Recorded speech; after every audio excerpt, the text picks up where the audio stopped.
ఇదిగో నిన్నే అంటూ ప్రేమే ఎదురై వస్తే ఏ పూలు తేవాలి పూజకి? నీతో జతగా ఉండే వరమే నువ్వే ఇస్తే ఇంకేమి కావాలి జన్మకి? మచ్చలేని చంద్రుడిని మాట రాక చూస్తున్నా, వరస కాని బంధుని చొరవ చేసి అంటున్నా, ఇంకెప్పుడు ఒంటరినని అనరాదని, నీకు సొంతం అంటే నేనేనని.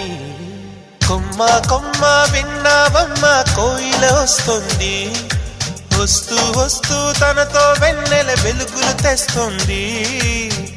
ఏవమ్మ మరుమల్లి తోరణాలు కడతావా, చిలకమ్మ ఎదురేగి స్వాగతాలు చెబుతావా? పూల